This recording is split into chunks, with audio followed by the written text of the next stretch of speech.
Hey folks, this is Vince with Dad's Gaming Addiction, and today we're going to quickly check out Annihilate the Spance. This is a game that you can find on Steam's Early Access program for about 30 bucks or so, and I stress early access, that means everything that you're about to see is most definitely subject to change.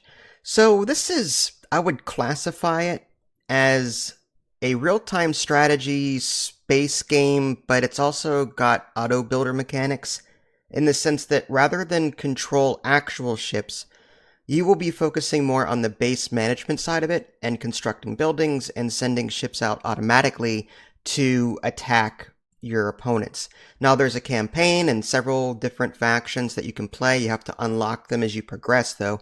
There's also a skirmish mode, which I like. So if you just want to play like a one-on-one against the computer and adjust the difficulty that way, you can totally do that. And I look forward to seeing what the different factions have to offer. I haven't had time to actually play through all of the factions just because this is an early access title and I want to let it develop a little bit more before really diving headfirst into it.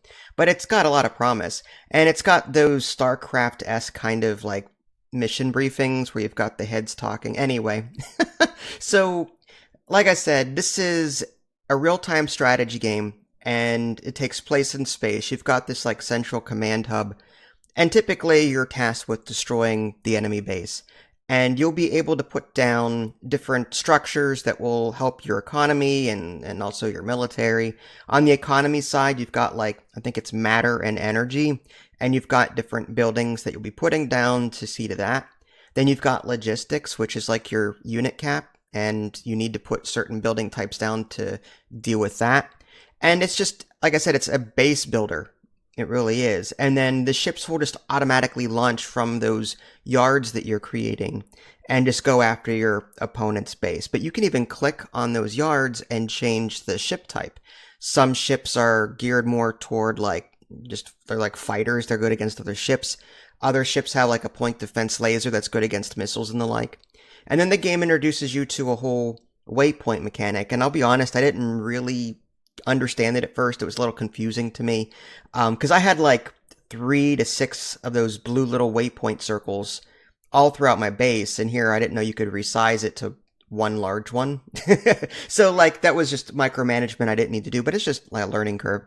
But yeah, like I don't know what it is with the waypoint system. I was just having a hard time understanding what the game was telling me to do, but you know, I'm old. Stuff like that happens. So I'm enjoying this game so far. 30 bucks is a lot for an indie game like this. That being said, the fact that it has a lot of campaign missions and a skirmish mode, like it has a lot of promise, and I'm really excited for that. So, like, part of me wants to recommend it because, like, I'm enjoying the gameplay loop. And typically, like in the later missions, you'll be seeing, say there's a couple of bases I had to destroy. Like I had to go take out that one. And what's interesting is if you don't set waypoints, your ships will just automatically attack whatever's closest to them. So there is some strategy in the way you're creating your waypoints. Like you should have all your ships go over here. You can even queue up your shipyards so that they all produce at the same time. Or there's different keystrokes that I think are going to confuse a lot of like casual players like me. Like Control S does this and Shift F does this.